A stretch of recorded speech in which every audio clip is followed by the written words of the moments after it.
I'm here with Mark Akjar, Mark's Home Inspections. So my question to you is, as a home inspector, if you were buying a house and you had to interview a home inspector, what are the questions you would be asking the home inspector?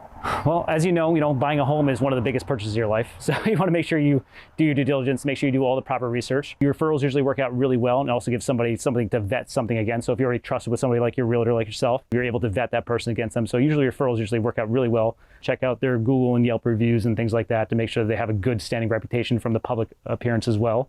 And then call them up and quiz them, ask them, yeah, it's a huge purchase, man. The last thing you want to do is move into the house. Have your list ready. Yeah. Survey says, nope, exactly, wrong. Right. So ask them some questions. Yeah, ask them questions about, who are they, where are they from, how big is their company, if they have a big company, you know that they have to do the right job usually. Right. There's no way you're going to grow your company in this business without doing the right job constantly, And if they are, you could probably find somewhere online where they've been hiding some stuff. So right. You want to make sure that they properly have that, and if they do have a big company, you want to make sure that, who their guys are too. So if they're going to be sending out, we have a team of 10 guys, so if you send one of them out, you want to make sure that you're able to then, find out who that guy is and talk about that person. And they should be able to explain to you who that person is.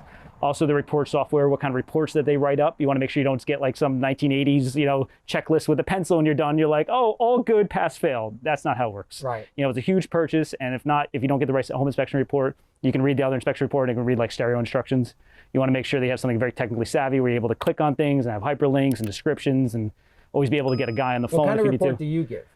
We give a full detailed report that comes electronic though? It's electronic, comes out with a hyperlink, so you can click on it, and then these days usually works out really well. So most people are pretty internet savvy these days. Most you can click on it. Usually comes in at like 26 pages long or so, and then each description has like a detail where you can click on that and it gives you further description. You can click on that, it gives you further description. So all those 26 pages usually comes out as 500-600, but you're not overwhelmed by all that when you get it. So, but also people usually when they walk through with us, when most buyers come through with us, they go through. I tell them it's an educational experience, which is something you should definitely know too. Education is huge, knowing everything about the house. You want to walk through, touch things, operate things. And people are like, oh, I'm so sorry I touched that. Like, no, touch it, open it, feel it, like touch you're going to live here. Exactly. You don't want to be scared when you go through. You want to have a good feeling and understanding of the house, So, definitely walking through with the inspection is huge. Bring a notepad, take lots of notes. It's super important. And, just be prepared to learn because, there's a lot of information, especially if you're not keen with it. It's a lot to know. You're going to learn, pretty much everything from the house top to bottom. Yeah.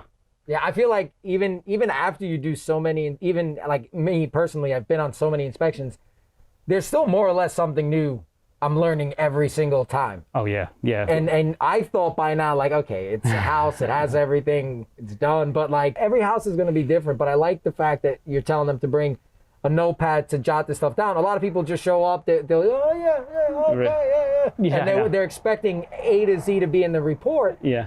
And some people that give that real detail in the report, then the buyers are like, oh my God, there's so many things. It's like, no, it's either you write it down or rewrite it down for you, and just don't assume that it's like anything insane. Right, and that's what I tell people too.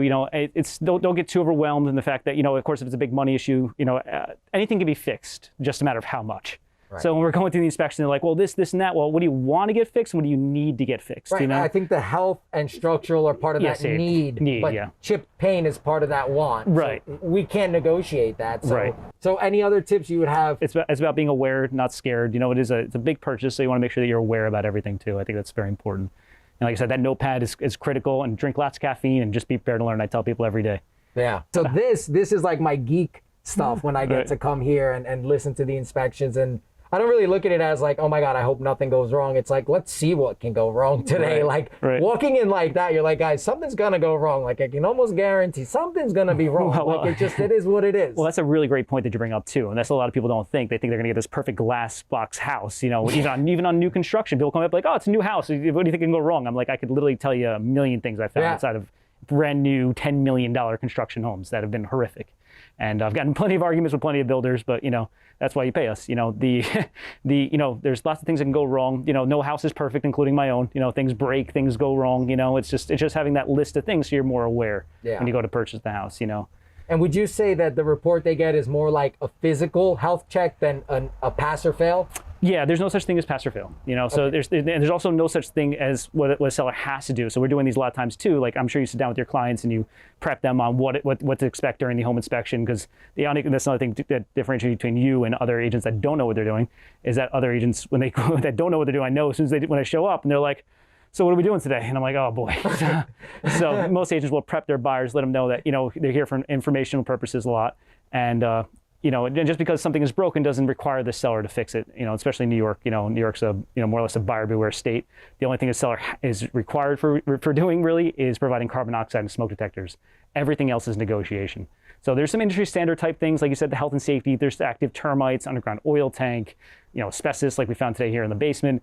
Things like that are typically friable or airborne asbestos. Usually they'll address things like that are health and safety. Again, no law saying they have to do it. And with the current situation in the market, it is crazy. So they're not capitulating for as many things as they typically would. But it's, it does become the industry standard that they usually will address health and safety issues. But again, no law saying that they have to. Awesome. Well, I learned a lot. I hope you guys did. Again, this is Mark with Mark's Home Inspection. If you'd like, you can contact him. His information will be down in the description below. See you soon. Great. Thanks so much.